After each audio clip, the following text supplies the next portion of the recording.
Hi guys, I'm Jeff Sandor, TV actor and model, and today I wanted to make a video addressing some pretty serious and significant topics. I wanted to talk a little bit about depression and also about suicide awareness and prevention.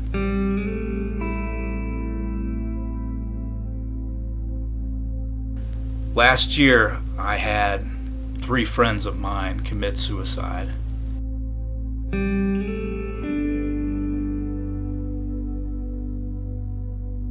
I decided that as a public figure, as an actor, the best thing for me to do is to just share some of my own personal stories with you.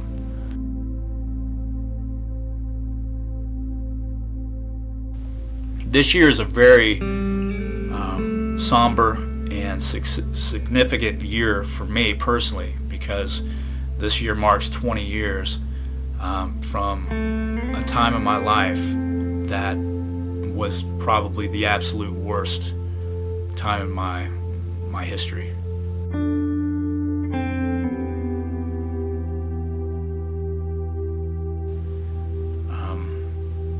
Growing up as a kid, I always knew I wanted to be an actor, and I never lost sight of that dream.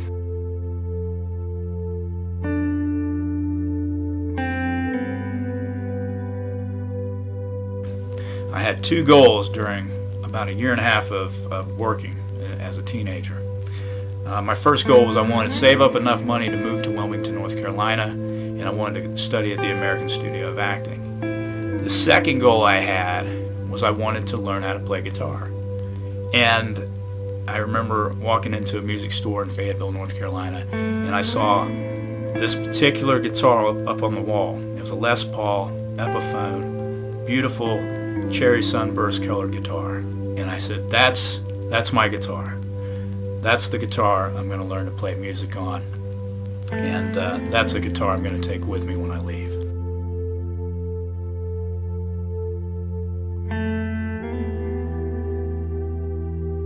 Year and a half of working, I had bought my guitar and I was playing, and eventually I'd saved up enough money to move down to Wilmington. I got down here and everything was going great. I was in school, I was performing, I was making some good connections, I was doing well, until I came home one day and I had a missed call and a voice message on the answering machine from my brother's girlfriend. And she said, I've got some bad news. Your dad's in the hospital.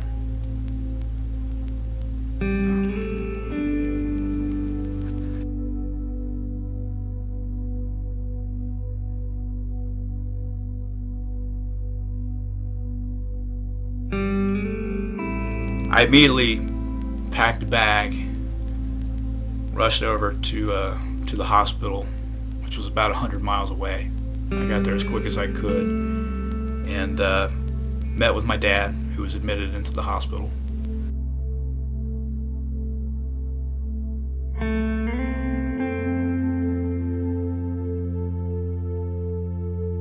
I stayed with him in the hospital on and off for about a week. Towards the end of that week, he suffered a multi-organ shutdown and he died.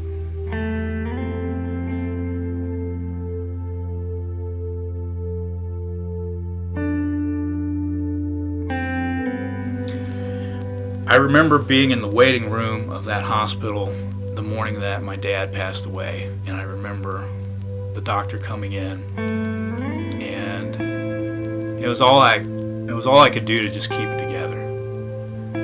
But I remember the doctor looking down and saying officially that my dad had passed away. And when I heard him say that, in that moment,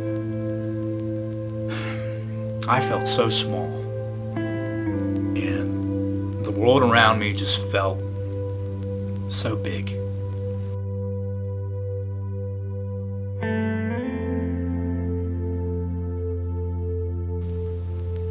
It was the first time in my life I ever felt so alone and so vulnerable and so scared, because I knew in that moment I had lost the one person who was always in my corner and was always supportive of what I was doing and always cheered me on.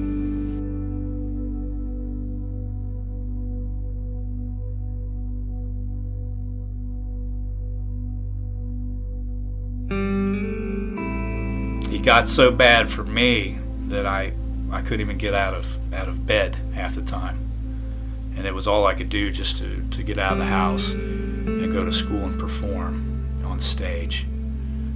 I had a lot of trouble holding down jobs because I was so emotionally unstable myself. I was falling further and further behind in bills and in debt. We were getting the utilities cut on and cut off again, because just when we would get caught up on the payment, we would miss a month and they'd cut them off again.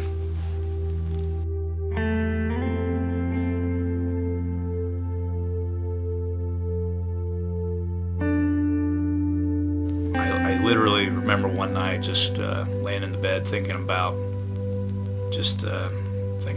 taking my own life. I was sitting there thinking, I'm never going to make it. I felt so hopeless. And I really hit this fork in the road. And the pivotal moment for me was I looked at suicide like this. For me, I figured, if I take this path here, it's lights out. And the pain stops. And the story of my life is over. And they close the book. That's it. That's a wrap. If I take this other path, what's going to be down that? Where I have to stay and endure this pain. And I got to thinking about the other path, and I thought, well, how much worse can this get? Honestly, how much worse can my life possibly become?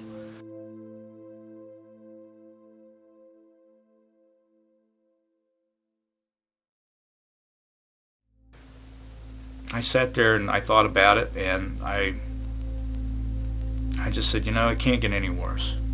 It can only get better. And there's a slim possibility that it just might.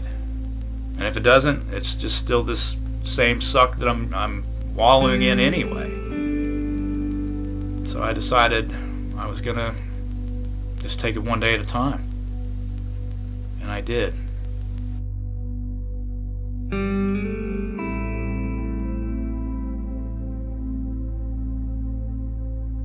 We got so behind in bills, my roommate and I, that we were pawning our stuff for money just to go to the grocery store and get food.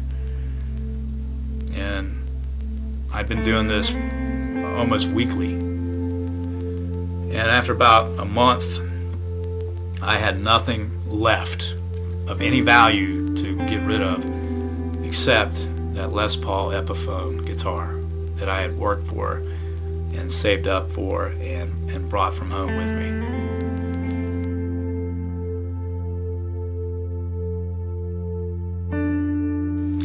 And I remember taking that guitar and my amplifier into the pawn store and setting it up on the counter to sell to the associate. And I think the guy gave me like $75 or something ridiculous like that for both my amp and my guitar. And I remember laying the guitar up on the counter and just wanting to just scream.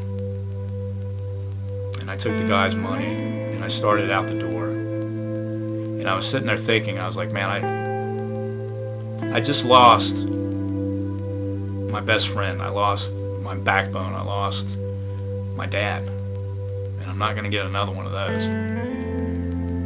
And the last thing in my life that I really treasured was that guitar. And now I have to say goodbye to that too.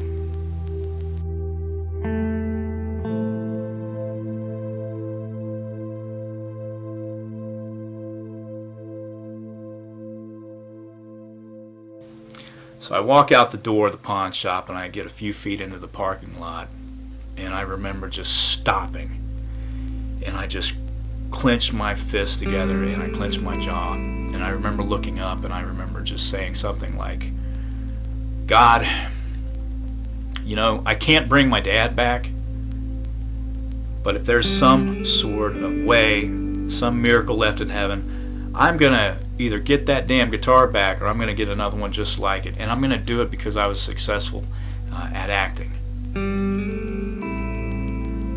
And I remember going home that day and just crying.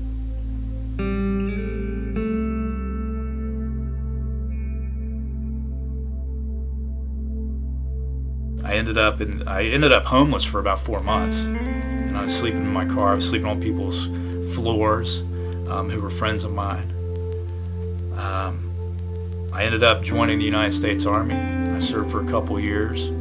I got out and I used the GI Bill to put myself through basic law enforcement training, which is basically police academy in North Carolina.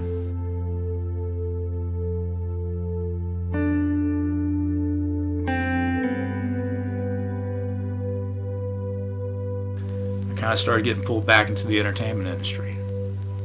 And years later, it was a different ball game from, you know, in comparison to when I first began the journey.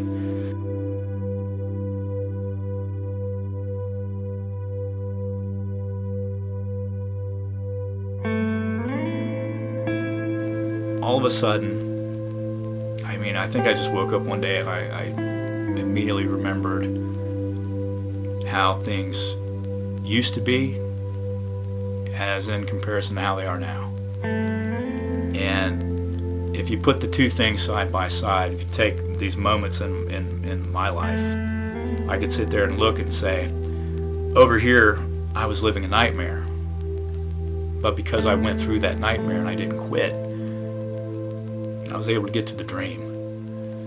And I'm not driving a Rolls Royce. I live paycheck to paycheck, gig to gig. But I'm doing the things and having the experiences that I always dreamed I would have.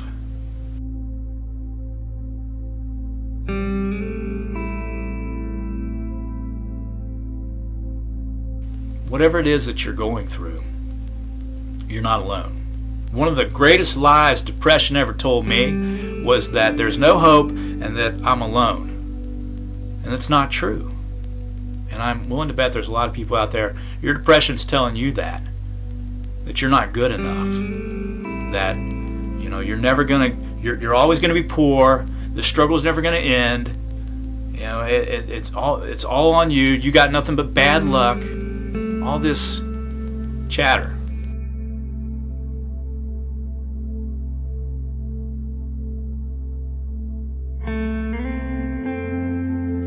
I chose to stick it out. And I'm here to tell you, when it comes to life, everything in life is temporary. All these bad times, all these things we view as obstacles, they're going to pass. It's all temporary. You just have to make the choice to see beyond those obstacles, to see past the challenges, to see past your pain. Because I promise you this, at the other side of your pain is something good, and your dreams are still there waiting for you. And I can tell you from experience that God allows U-turns. The universe allows U-turns. You do get some do-overs in this life, even if you fall flat on your face, even if you are pawning a precious item that you worked for, or even if you're replacing it. Because you can put the wrong things right a lot of times in your life. You just have to make that decision to have just an ounce of hope.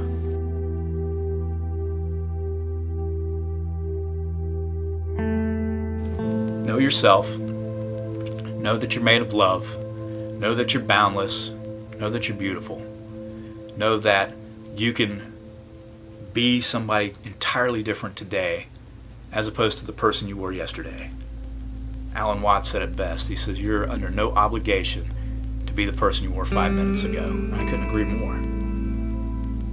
That fact right there, it's definitely tangible proof that all of these moments and these events that happen to us, they're all temporary.